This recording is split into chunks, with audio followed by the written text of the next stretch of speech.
Ayan mga kababayan, at dito tayo sa may ano no, si Ilog Pasig ano. At dito tayo sa may Arroceros.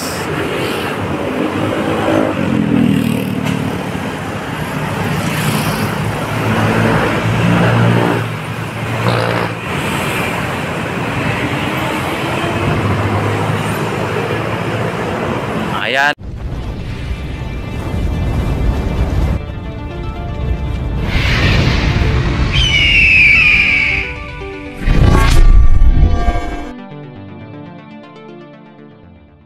At ito ang sitwasyon ngayon sa may Arroceros mga bayan.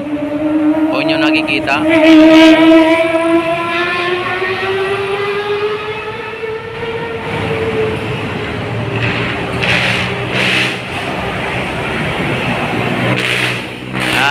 Wini-wielding pa po nila yung ano no, yung mga natitira doon sa may steel beam mga bayan. At tinatanggal na po nila yung steel beam na yan para sa ganun ay malagyan na ng mga bakal o mga tubo para putulin pa po yung mga ano na yan, yung mga pilote na yan mga bayan ay puputulin pa po yan. Katulad nito mga bayan, papakita sa inyo.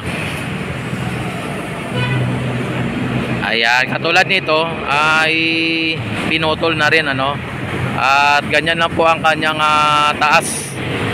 At pag nalagyan na po yan, dugtungan na po yan ng steel beam, yung pinanyaka ano, I-beam o kaya pinanyaka steel deck ay tataas po yan. Mas mataas pa po diyan sa may pinaka ano no, pader na yan ano.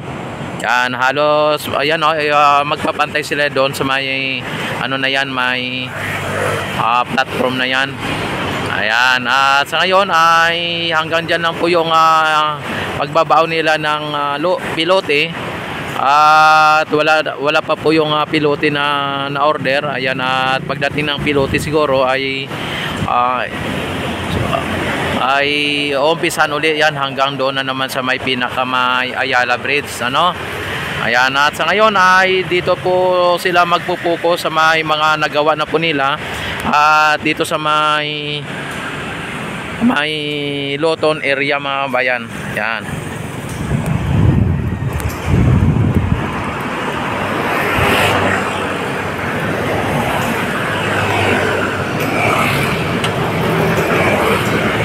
Ito po ang ang Quezon Bridge mga bayan.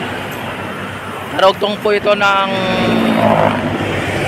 post office, dito sa post office o kaya dito sa may Loton papunta ng Quiapo. Kaya pag baba mo po dyan ay Quiapo na po yan.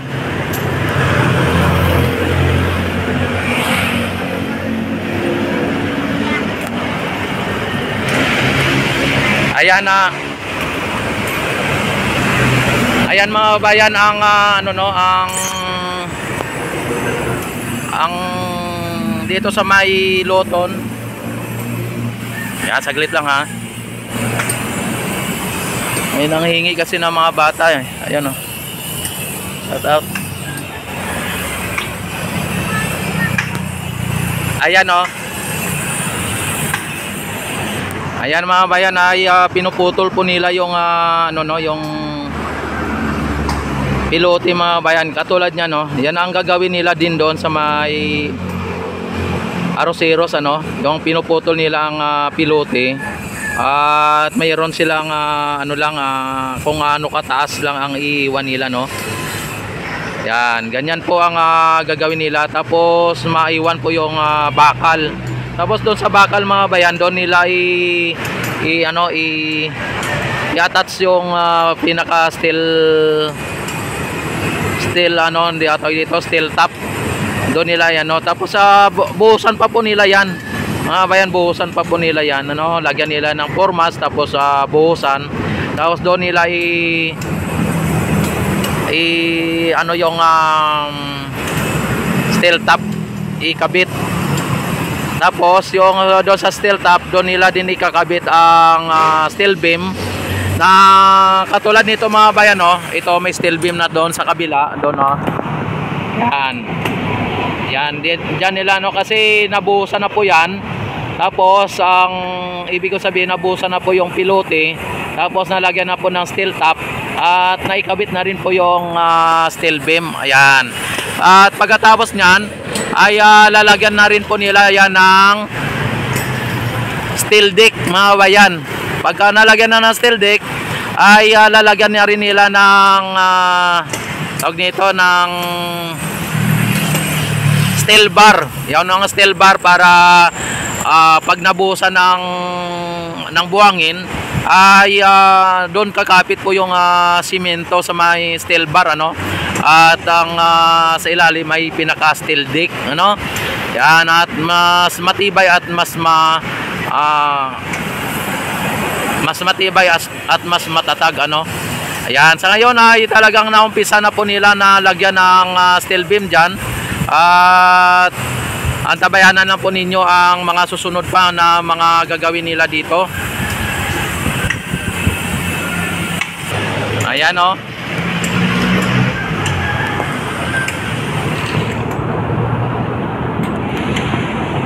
Ayan, nalagyan na po nila. Malapit na po yan mga kabayan. At dito ay pinagpapuputol-putol na po nila na rin ang pilote na ibinaon dito. At nakaano lang po yan kung hanggang saan ang pilote, ano. Kaya hindi lahat ng pagkabinaon ay hanggang dyan na, no. At mayroong level na kung hanggang saan lang ang gagamitin na pilote. At sa ngayon mga bayan ay talagang tuloy-tuloy lang ang paggawa nila dito ng Ilog Pasig Esplanade mga bayan. At magugulat na lang po kayo na ito ay mapapasyalan na tayo dito. At yung mga informal settler dyan ay tatanggalin po yan o mawawala po yan dyan, ano. Ayan, at ito ang pinaka latest update dito sa Ilog Pasig Esplanade mga bayan, at particularly dito sa may Loton area, Loton Station.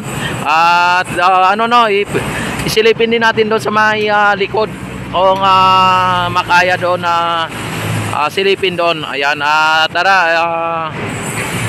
samahan nyo ako sa pag-update dito sa may Ilog Pasig Esplanade. Ayan, at don't forget to like and subscribe. Ayan, i-click notification bell, all nyo na. Ayan, at ikot tayo doon sa kabila para makita natin din doon yung kung masilip natin doon. Ayan. A few moments later.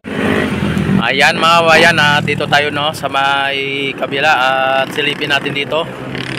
Ayan, sa ngayon mga bayan ay gumagawa sila ng ng parang balsa nila para pagka nagano po sila sa gilid ng esplanade. Ayan po ang kanilang papatungan, ano. Ayan, silipin natin ito yung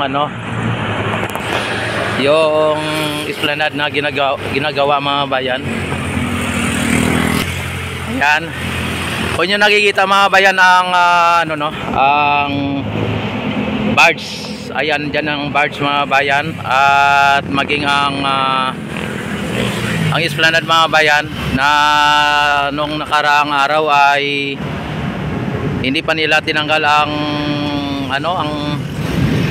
ang formas. Ngayon mga bayan may may steel beam na mga bayan. Ayan, oh, dinagyan na po nila ng steel beam. Yan, at malawak na po yung steel beam na linagay nila, no. Yan, kung inyo nakikita mga bayan ay talagang mabibigla ka lang dito sa pangyayari dito mga bayan, kasi ang bilis ng kanilang paggawa dito. Yan, kanina nakita natin sa kabila, no, doon sa may Quezon Bridge, at nasilip natin yung dito na ginagawa nila. Tapos yung ginawa nila dati mga bayan na steel beam na talagang pininturuan nila na nandito. Ayun na po. Dito ngayon ay nagawa na naman sila dito ng pininturahan na naman nila dito. Ayan, kung inyo nakikita, may mga pinturado na dito, no. At dinalagyan na po nila ng pintura yung mga dito, mga steel beam, para sa ganon, ayan, no. Ang daming mga steel beam dito na yan, sila, oh. Na pininturahan, mga bayan. At yan ay gagamitin nila doon sa may pinaka ginagawa nilang esplanade. Ayan. Yan, dito na po sila nakapokus ngayon, mga bayan, kasi ang ang pilote ay wala pa po yung kanilang order na pilote, kaya dito na naman sila nagpokus para sa ganon ay tuloy-tuloy ang kanilang trabaho, o tuloy-tuloy ang kanilang paggawa. Ayan, mga steel beam pa dito sa sa gilid, ang dami. Ayan, tuloy-tuloy lang po, mga bayan, pati yung yung crane dito. Ayan, kung inyo nakikita.